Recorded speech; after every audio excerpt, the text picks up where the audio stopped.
Subscribe to our YouTube channel and press the bell icon to get the latest updates.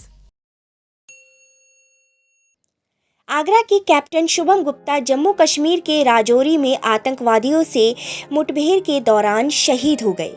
इस बात की सूचना जैसे ही शुभम के घर पहुंची तो कोहराम मच गया। परिवार के सदस्य अपने बेटे शुभम गुप्ता के पार्थिव शरीर के घर आने का इंतजार कर रहे हैं। कैप्टन शुभम गुप्ता के पिता वसंत गुप्ता आगरा में डिस्ट्रिक्ट गवर्नमेंट काउंसिलर जिला अदालत में हैं।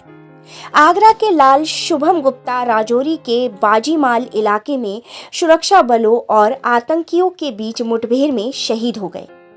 फौजी की वर्दी में बेटे को देखकर पिता वसंत गुप्ता का सीना गर्व से चौड़ा हो जाता था। शुभम के परिजन इस वर्ष शुभम की शादी की तैयारियों में थे।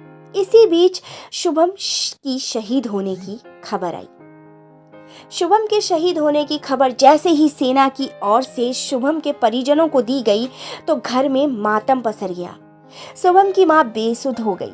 आगरा से बीजेपी सांसद और केंद्रीय मंत्री एसपी सिंह बघेल और राजकुमार चहार ने शहीद शुभम गुप्ता के परिवार के लोगों से मिलने पहुंचे और मुलाकात की।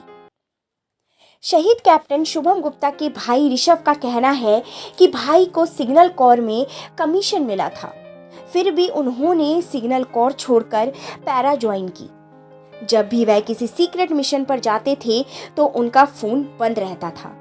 देश के प्रति उनका जज्बा अद्भुत था। शहीद कैप्टन शुभम को शुरू से ही देश और सेना को लेकर एक अलग ही जुनून था। शुभम को बचपन से ही वर्दी बहुत पसंद थी। बता दें कि राजौरी में बुधवार को आतंकवादियों से हुए मुठभेड़ में सेना के 2 अधिकारी और 2 जवान शहीद हो गए। शहीद जवानों में आगरा के कैप्टन शुभम गुप्ता भी शामिल थे। राजौरी में सेना को आतंकियों के छिपे होने की सूचना मिली थी।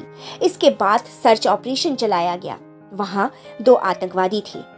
सर्च ऑपरेशन के दौरान धर्मशाल के बाजीमल इलाके में आतंकवादियों और सुरक्षा बलों के बीच मुठभेड़ शुरू हो गई। गोलीबारी में 2 अधिकारी और 2 जवान शहीद हो गए।